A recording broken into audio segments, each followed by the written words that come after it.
ways that Kamala Harris has shown fascism. In her acceptance speech of the Democratic nomination, which she was appointed to, because there was never a primary that elected her, which also points towards the direction of fascism because we are not actually given choice anymore. Like, we are just consistently told who we are voting for now. Kamala said that as the commander-in-chief, she will uphold and make sure that we have the most lethal fighting force in the world.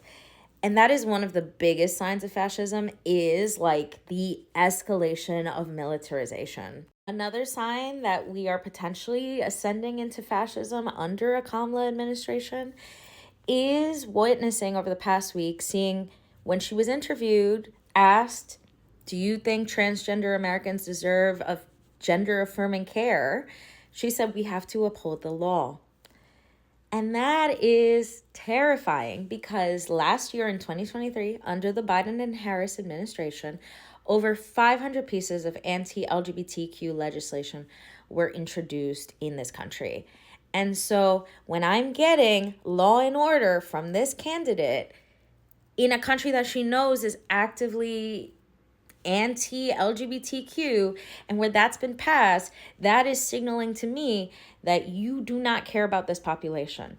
And that rings alarm bells for me further because in the same year, back in June of 2024, same year, the Biden and Harris administration hosted this Pride event, right? And brought in so many LGBTQ and especially trans influencers to the White House. Those who went, who were trying to protest the mass unaliving, were prevented from wearing anything that spoke out against that. And that is a form of suppression, and that is a red flag in terms of fascism, a suppression of free speech, right?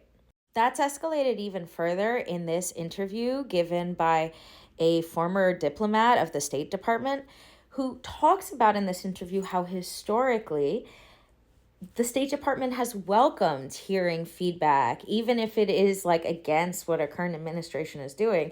Welcome to hearing feedback in terms of the harms that they are causing to inform policy decisions moving forward. But this person talks about how around January of 2024, the administration, the Biden-Harris administration, actively started to suppress and not wanting to hear any of the reports that this person was giving, which were documentations of what we have witnessed on social media, right? Of the harms, of the mass unaliving, all of the people being unalived, burned, all of the children being harmed because of this administration. So again, a sign of fascism if within our government there are moves to stifle the voices of others, especially in protest to the actions that are carried out by that administration. And another sign of fascism is that Kamala Harris's administration is literally going against international law, which is saying that supporting the occupation goes against international law. And another sign of fascism is that she is ignoring the desires of the people here at home. According to Data for Progress, around 2/3 of voters, over 60%, want the end of the violence that is happening in the land of the olive trees. And yet she has not moved for that. She has said unwaveringly that she will continue to support this mass unaliving, right? To support is not real in what it's doing. And so that's not a sign of fascism. I don't know what is, when the majority of your people don't want a thing and yet you're like, I'm going to continue because I am collecting millions of dollars and this is in the interest of the US as an empire, as its imperial force. And lastly, there are a lot of folks who are like, I will vote for her because I think that she will be most likely to be pushed towards progressive policy. And what's terrifying about her is that her career record shows that when she is in pursuit of power, she is willing to abandon what she has said publicly around supporting progressive policy. So when she was the district attorney of San Francisco, she said that she would honor opposing the death penalty.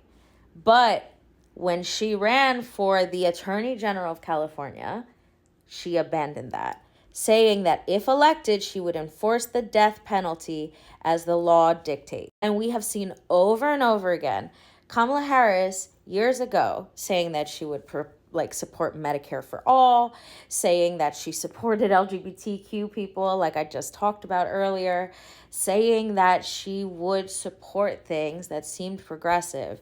And now we have seen a complete rollback of that in this election. She is so hard to trace, but what she has told us to our faces this election is that she is willing to uphold continuing the mass unaliving and supporting is not real, that she does not solidly support trans people in this country, and that she will raise the most lethal military force in the world.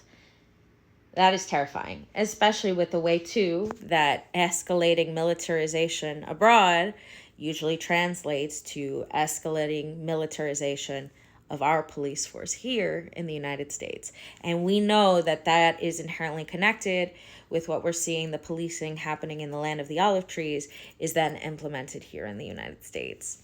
So, some folks have said that the most apt metaphor for what Kamala Harris has given is that she's kind of like President Coin, aligning herself with rebellion, keeping close to a militarized force, keeping close in terms of like law and order being heavily implemented, but waiting in the wings to get the power behind the rebellion to implement other forms of violence. And I want to say, the fact that any critique of her, especially being weaponized, like any critique of her is anti-Black inherently, is creating an environment of fascism because you are suppressing active critique of who is in power, right? Like, that is terrifying because if we cannot critique the person, like the single person in like the highest point of power in the nation who's trying to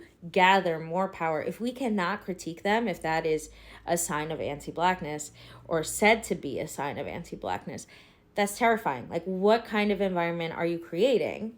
And what's going to happen if she does get elected and we cannot critique her, right? As more and more of us lose our rights and any critique of her is to be said to be anti-Black. That has been a terrifying flagging of a descent towards fascism that we are moving towards as a collective. The descent into fascism is already here and is already a threat with Kamala Harris as a candidate. The question is whether or not we are willing to see the warning signs of that as they've been told to us directly.